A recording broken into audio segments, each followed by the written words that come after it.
Doctor's Orders.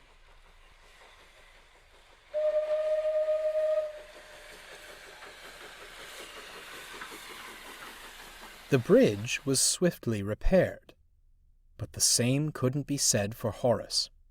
He became withdrawn and only seemed to stare at his buffers. Nothing could make him leave the shed. "It's a beautiful day," smiled Winnie. "Would you like to take my first train?" No, Horace stammered. Can't be trusted with passengers. "It's going to the seaside. My driver's doctor prescribed a trip to the seaside when he felt unwell, and it did wonders." "Seems that's all doctors order these days," Walter grumbled. "Save your steam, Winnie. If the lazy lout wants to sit and sulk, let him. At least then he won't damage our rails." Walter snorted off to find his wagons. Winnie scowled.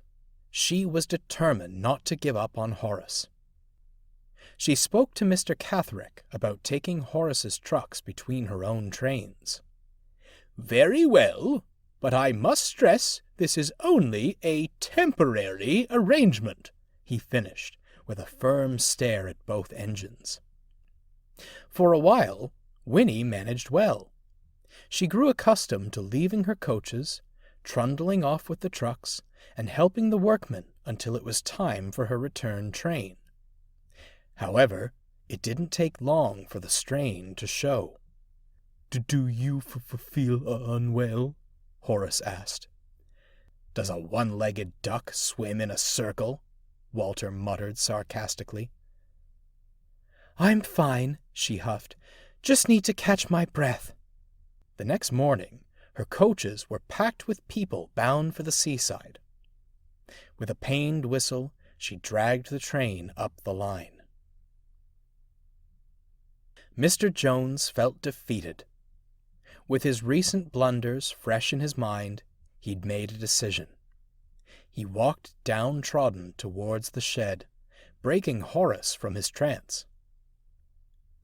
Problem, sir?" he stammered. Well, Mr. Jones began. I came to apologize." Come again, sir?" Horace asked. "I tried me best. I'm just not cut out for this railway, especially after putting you in danger. That's why I've come to "Jones! Thank heavens you're here!" Mr. Catherick came hurrying towards them. "I've just received word from up the line. Winnie's got a leak in her firebox and can't hold water. The passengers are stranded." "Oh," Jones sighed. "What a shame that is, sir." Mr. Catherick stared, waiting for Jones to take the hint.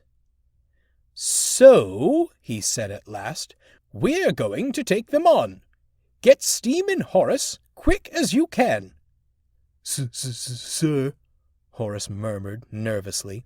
"I know you're apprehensive, Horace," Mr. Catherick interrupted, "but we cannot abandon our passengers. Mr. Jones and I will see that you come to no harm. Right, Jones?" A determined smile crossed Mr. Jones's face as he turned to Horace. "Right," he proclaimed. Horace wished he shared the same confidence. When his tanks and bunker were filled to their appropriate limit, he set off down the line. Keep steady," he told himself. The passengers cheered thankfully when they saw him coming. He gently pushed the coaches to the next station, where a red-faced Winnie sat at the water column. Her crew were frantically trying to patch her leak. "I'm sorry," she sighed. "I tried my best." Horace looked thoughtful. You've done splendidly," he smiled comfortingly.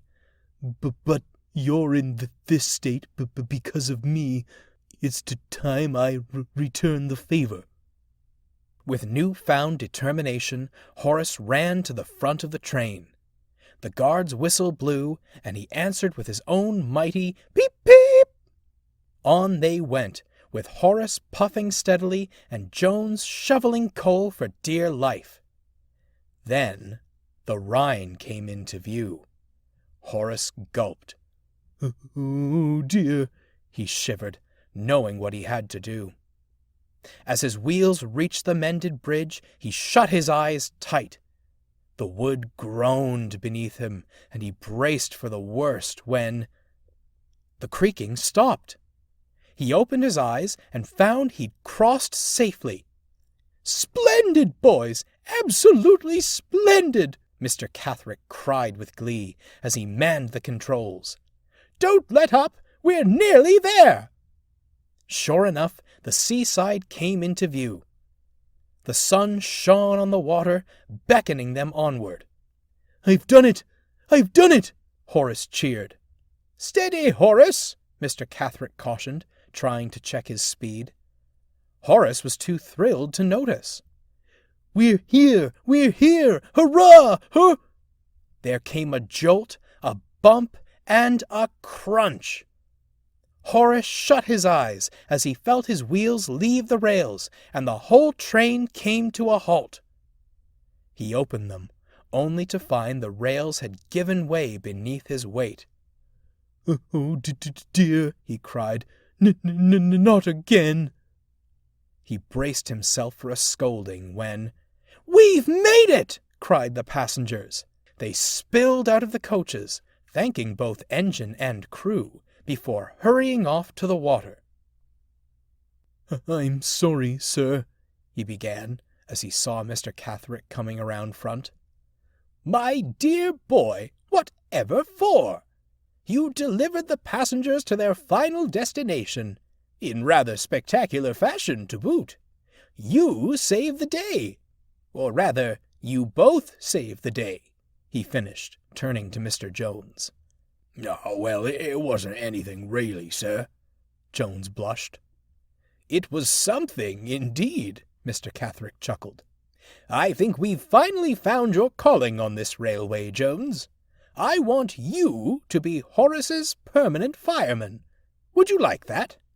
"Oh, sir! Oh, I'd be honoured, sir.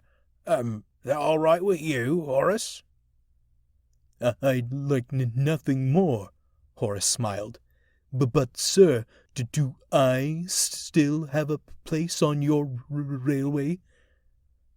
Mr. Catherick stared thoughtfully at the engine sat cockeyed before him. "After today's performance, Horace, you've more than earned your place here." Horace was ecstatic. All afternoon he gazed out at the sea.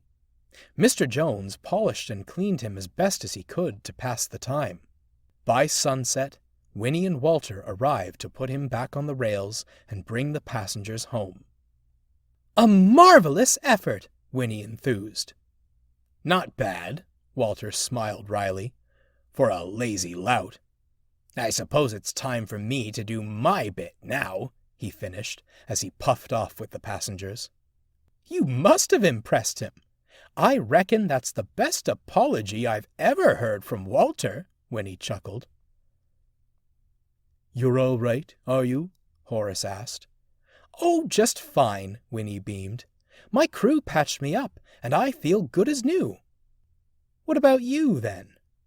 "I'd say your doctor's orders have done me well," he chuckled.